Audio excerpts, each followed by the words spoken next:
This little Quonset hut, this was not its intended purpose. We had raised animals in it years ago, more than 10 years ago, and we've been storing equipment and just lawn supplies out here. It was raining the first day that we started to boil, so we moved it into here. It's not quite tall enough. I can stand up in it, but Paul has to bend over, so it's not comfortable, but it is nice having a shelter. It's nice being able to hang up a few utensils and have a shelf to set something down, whether it's a book so that I can read or just whatever. Have something to drink. It's nice to be this close to the stove.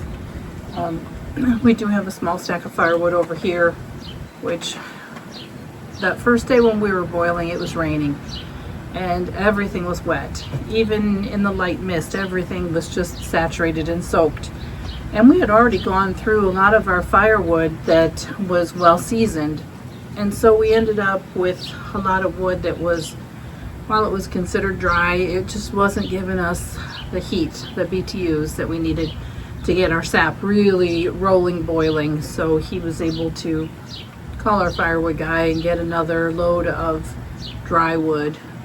And wasn't a problem. 2 days later we were up and running again, and it's boiling so much faster now. Today should actually be our last day of boiling, and while we've enjoyed it, it's been really nice to have some forced time to relax. Just time where we have to sit and just chat or sit and do nothing while we're sitting here minding the fire and making sure the sap is rolling and boiling and not burning. We've really enjoyed it, but we've got other things to do and the weather's changing fast, so it's time to wind this up and move on to other things. So it has been a really enjoyable maple syrup season this year. And it smells amazing in here. It is exactly what you'd expect from smelling a sugar shack. At some point we need to figure out maybe a multi-purpose building, a small building that we could use just for this purpose. Now, while I can't justify the expense of building a building just to use it 3 weeks out of the year, we're throwing around some ideas as far as maybe we could put it somewhere near the garden where I can also harvest a lot of my vegetables and do a lot of the pre-cleaning and soaking and those kind of things before I bring it in the house to can it. And that would be amazing, to be able to keep a lot of the mess out of my kitchen, because it is a lot of work, and it's even more work when you're bringing in stuff that at best was just sprayed off with a hose. Most of the things that I process in my kitchen, I soak in salt water. So it'd be nice to have a large sink in this multi-purpose room, along with we could have a stovepipe coming out the roof for maple syrup, and then put this this barrel stove away when we're not using it and still use the building for the rest of the year. So it's an idea that we're throwing around. It's not a top priority right now because we're just coming into spring and a lot of things are starting to manifest as far as the things that we've got to get done. But it'd be nice to have this done. It'd be nice to move on to other projects, and it gives us some thought for what we're going to do in the future. This barrel stove has made a dramatic difference in what we've been doing. It cut off several hours as far as him making and if you don't know Paul, he is very detail oriented and everything he wants to be just perfect. So when he was making the enclosure out of cinder blocks, he was just really focused on everything being level, everything being perfect. And it really didn't, in my mind, it didn't need to be perfect. But going forward, it's going to be nice to be able to just put this barrel stove on wheels, roll it out when we need it, and then put it back away when we're done. It doesn't take up a whole lot of room. We do already have some ideas for improvements for next year, but I'm very pleased with how this has gone this year. This has worked really well. It has been truly a no problem, no fuss very easy year for doing maple syrup. And we did take on our neighbor's, I think he's got like 8 trees over there, so we basically doubled our production. But the only problem that we've run into this year has been storing it. Storing the sap so that we could get enough to cook. In the past, we've been so small that we were able to, save up a couple of milk jugs and fill the milk jugs in a couple of 5-gallon buckets and just store it in our garage refrigerator or our basement freezers until we had enough to cook. Well, this year that wasn't a problem. Our problem was the weather, getting this all together and organized to where we could cook.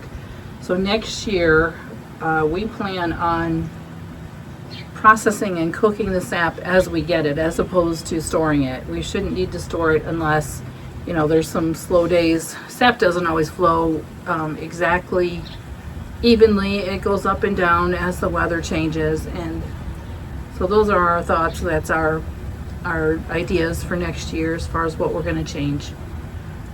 But so far, these little changes that he's made, this ugly Quonset hut has worked just fine.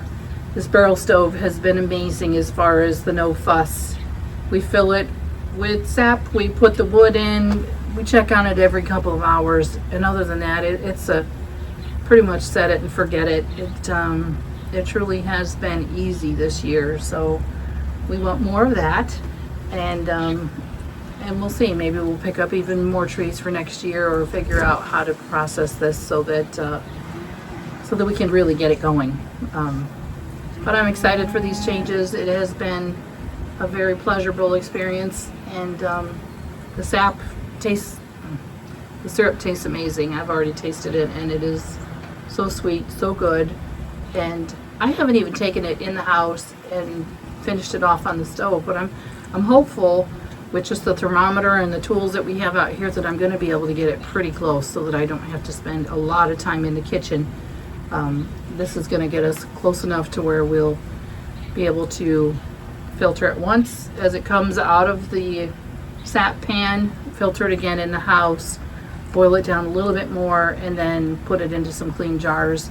And then I usually put it through a water bath canning process.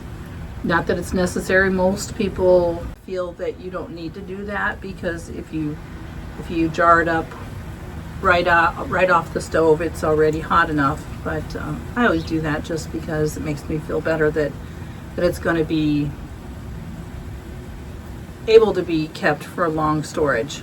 This year we were able to have a little bit more syrup than what we have in the past. In the past we always ran out. This year we've still got a few jars on the shelf, and I have given a few away as gifts, but we want to get to where we'll have plenty for our family and friends, and then maybe get to the point where we'll be selling some. I think that it'd be a good product to sell on a roadside stand. It's difficult to say whether it'd be profitable or not, because so much of what we make we use for our own personal benefit and for gifts. So when you're looking at a profitable business, you don't take all that off the top. You sell your product and you use what's left for most business. And that's not the way we work. We take the best for ourselves, and then if there's any left, then we'll give it away or sell it. But it's an option. It's things that you could consider if you were on a homestead and you needed to figure out some ways to bring in some revenue. This might be something that you could do. And it's not just maple trees that can give you syrup. There's a lot of other syrups. I've actually had a friend that made black walnut syrup, and it was delicious. But let's see, maple syrup takes 40 gallons of sap to make 1 gallon of syrup, and I believe the black walnuts took 80 gallons, if I'm correct. So what she brought me was a tiny little jar, but it had a wonderful nutty flavor that the maple syrup doesn't have. So, and that's the kind of trees that she had. She had walnut trees on her property, so that's what she used. So all understandable things. You use what you have when you're homesteading, and she made it work for her and her family, which was amazing. Very happy with how this season has gone. Now, things are warming up really quickly here, but it's still too early for spring. This is still early March, and I'm certain that we have more winter coming. Next week is supposed to get cold again, down below freezing. But I think he has pulled most of our taps. I think this is the last boil today, or tomorrow will be the end of it. And then we'll be moving on to other things. I've got some work to do in the greenhouse. I've got some plants to get started, and a whole lot of cleaning up in the garden. Some top dressing of compost and some other things that I want to do. So that's all I've got for you today. Thanks for watching. Oh, and one more thing. I hope to see you again soon.